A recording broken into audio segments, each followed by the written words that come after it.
sesuatu yang adik ingin bicarakan kepada saya? Begini kak, kan sekarang ini saya lagi ada masalah, ingin menceritakannya sama kakak. Oh, kalau begitu bolehkah kakak tahu apakah permasalahan yang adik alami? Kan sekitar 2 minggu yang lalu kan ini apa namanya, saya ketahuan bolos sekolah, terus orang tua saya tahu juga, jadinya pas di rumah tuh saya dimarahi habis-habisan, ditanyai kenapa sebabnya saya bolos. Saya bilang kan soalnya bagaimana ya, guru yang mengajar itu tidak enak untuk mengajar kepada saya, makanya saya bolos. Sudah berapa kali adik bolos dalam satu minggu terakhir ini? 2 minggu kak, saya sangat takut kak. Kakak kurang mengerti tentang perasaan takut adik yang alami. Coba itu adik jelaskan perasaan takut seperti apa yang adik alami. Saya takut diberhentikan sekolah, jadi sekolah saya dipotong, atau yang lebih parah itu saya tidak diizinkan lagi bergaul sama teman-teman saya. Sekarang coba adik jelaskan apa yang adik rasakan dari peristiwa yang adik alami. Saya takut dimarahi, pokoknya saya takut, tapi saya malu juga untuk hal ini dan masalah ini kak. Iya, kakak mengerti dan kakak sangat prihatin mendengarnya. Dan kakak sangat merasakan apa yang adik rasakan saat ini. Tampaknya dari pengamatan kakak dalam eksplorasi masalah, tampaknya semua hal yang adik ungkapkan kepada kakak merupakan gambaran dari perasaan ketakutan adik yang sangat luar biasa, karena adik sangat takut kehilangan perhatian dan kasih sayang dari orang tua adik. Iya kak. Baiklah. Sekarang adik berada dalam proses konseling, yang mana dalam proses ini kakak mengharapkan kejujuran adik dalam bercerita. Dalam proses konseling ini kakak mengharapkan adanya keterbukaan, kejujuran, dan kakak akan menjaga semua kerahasiaan data yang adik sampaikan, kecuali jika adik mengizinkan kakak untuk memberikannya kepada orang lain. Apakah adik sepakat dengan struktur ini? Sepakat kak. Baiklah, sekarang kakak ingin bertanya kepada adik, bagaimana keadaan kelas tempat adik bersekolah? Begini kak, keadaan di kelas saya itu seperti keadaan kelas pada umumnya, tidak ada perbedaan, tetapi guru-guru yang mengajar itu sering membuat saya tidak nyaman, sehingga saya sering bolos sekolah. Sekarang kakak meminta adik untuk mengungkapkan perasaan adik selama ini kepada guru yang membuat adik tidak nyaman pergi ke sekolah. Saya bingung kak, bagaimana cara mengungkapkannya. Kalau begitu, coba adik anggap kakak ini sekarang sebagai guru yang membuat adik tidak nyaman di kelas. Ibu tidak tahu ya, saya tertekan bu. Saya muak dengan cara pengajaran ibu. Saya menyuruh untuk bisa mengajar dengan baik, tidak memberikan tidak bagaimana ya, ibu tidak pernah memberikan saya kebebasan untuk berpendapat dalam sebuah masalah. Ibu ingin menang sendiri. Oke. Sekarang kita telah mengetahui bagaimana perasaan adik kepada guru yang membuat adik sering membolos dari sekolah. Sedangkan fokus permasalahan kita sekarang adalah perilaku membolos adik. Mengenai tindakan membolos adik, apakah adik merasa itu bagian dari tindakan pelarian adik atas rasa ketidakpuasan adik kepada guru di kelas? Iya kak, tentu saja. Saya selalu mengingat guru itu benar-benar buat saya emosi, terbawa suasana marah, merasakan tindakan yang saya perbuat membolos. Ini merupakan saya di dalam kelas itu tidak sesuai dengan harapan yang saya inginkan. Ya, kakak memaklumi adik memang terbawa suasana. Adik merasa bahwa tindakan membolos ini memang sebagai pelarian dari suasana tidak menyenangkan dari kelas. Adik sadar tidak bagaimana akibat dari tindakan membolos ini, baik pada diri adik maupun orang tua adik. Ya kak, saya benar-benar menyesal dan menyadarinya. Dan juga eh, gara-gara saya bolos sekolah ini membawa perubahan pada saya sedikit demi sedikit. Dari jawaban adik tadi, kakak mengetahui bahwa adik sadar akibat dari tindakan membolos. Tetapi kenapa tindakan membolos tetap adik lakukan? Sebagai jalan pelarian adik atas ketidaknyamanan adik di kelas.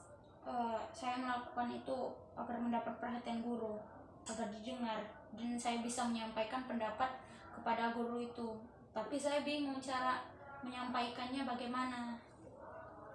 Bahwa pembelajaran yang ibu kasih itu tadi tidak saya sukai. Dari jawaban adik seperti itu, kakak dapat mengidentifikasikan bahwa adik mengalami kebingungan dalam menghadapi kondisi belajar yang tidak mengenakan, sehingga adik memilih untuk membolos agar dapat diperhatikan. Kalau menurut adik bagaimana? Benar kak, saya tidak tahu tindakan membolos itu, dan juga saya tidak nyaman untuk diajar oleh guru itu, sehingga saya melepaskan diri dari kepenatan pikiran saya ini. Adik tidak perlu menyesal terlalu dalam begitu. Yang terjadi di masa lalu biarlah menjadi kenangan dan pembelajaran. Yang terpenting adalah bagaimana adik sekarang mampu menyadari kesalahan adik dan mau berubah. Yang harus dilakukan sekarang adalah adik harus menentukan tindakan-tindakan yang dilakukan adik ke depannya, sehingga kejadian membolos ini tidak terjadi lagi. Baik kak, terima kasih atas nasihatnya. Tapi saya bingung kak, bagaimana cara mengatasi tindakan membolos ini. Sekarang adik harus sadar bahwa penyebab adik itu membolos dari sekolah bukanlah dari faktor-faktor yang ada di luar dari adik, tetapi faktor-faktor itu datang dari dalam diri adik sendiri. Sehingga adik harus menyadari dulu dan memunculkan rasa tanggung jawab dari diri adik.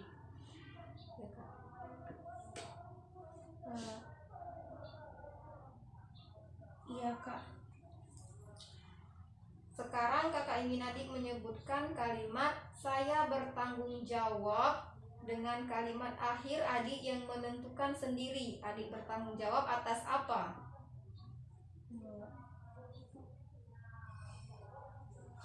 Saya bertanggung jawab atas perbuatan saya membolos dari sekolah, dan saya berjanji tidak akan mengulanginya lagi.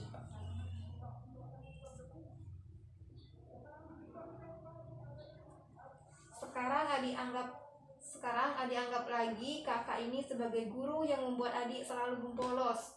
Coba sekarang adik ungkapkan perasaan adik sekarang kepada guru tersebut saat ini. Bu, saya mohon maaf atas kesalahan saya telah membolos di jam pelajaran yang ibu sedang mengajar. Saya sangat menyesal, Bu. Juga tetap saja saya meminta maaf kepada ibu, dan juga tolong Bu, tolong mengerti saya dan pahami saya sebagai siswa ibu.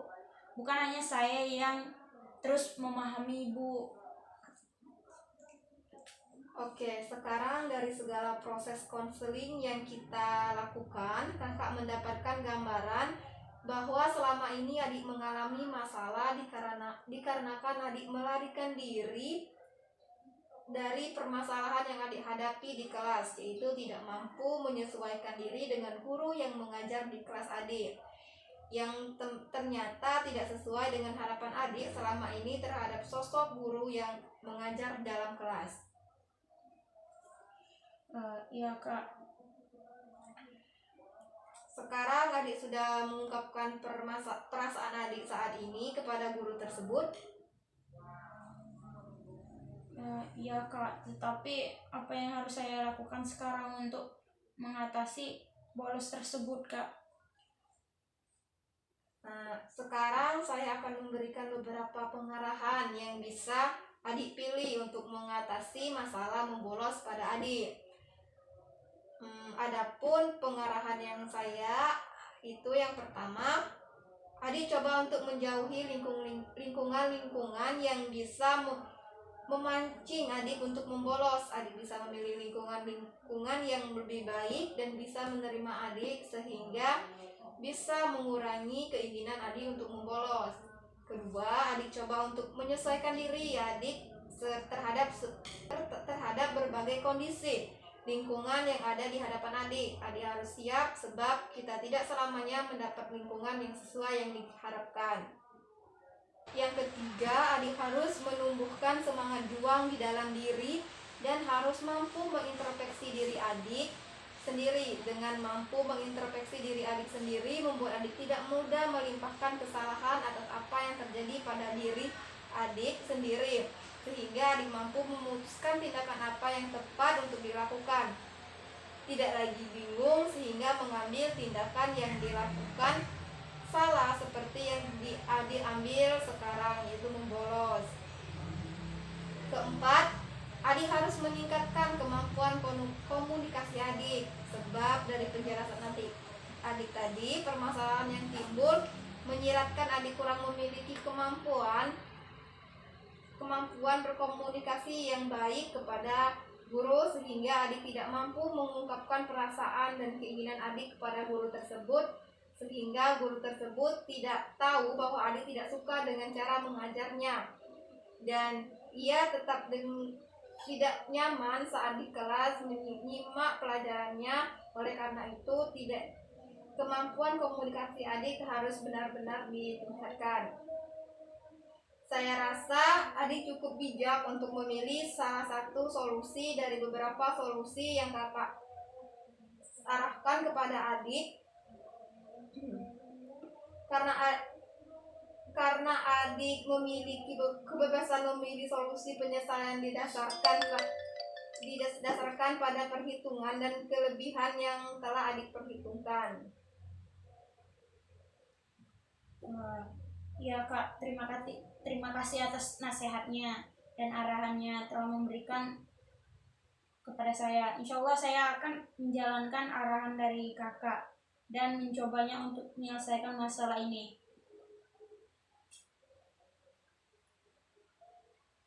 Iya, saya sangat senang mendengarnya. Sekarang setelah proses wawancara konseling kita selesai, ada baiknya kita menarik beberapa kesimpulan agar proses konseling kita ini semakin jelas.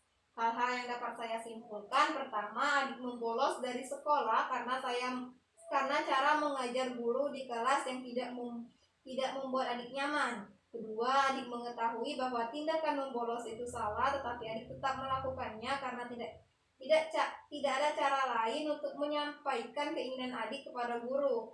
Ketiga, adik menyadari bahwa penyebab perilaku membolos adik tidak hanya datang dari luar, tetapi dari dalam diri adik yang terungkap melalui beberapa teknik konseling yang kakak lakukan, sehingga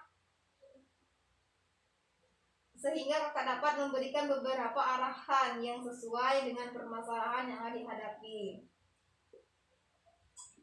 Ya Kak, saya akan mengintrospeksi diri saya lagi dan saya akan memperbaiki perilaku saya.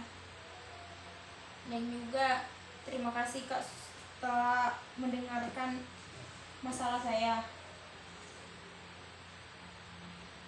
Sama-sama, kakak senang sekali mendengarnya. Semoga dengan keputusan yang telah adik ambil akan bermanfaat dan membantu diri adik untuk menjadi lebih baik. Apabila adik mengalami masalah, kakak selalu siap untuk membantu adik, dan kakak tunggu perkembangan berikutnya dari adik. Terima kasih kembali untuk adik.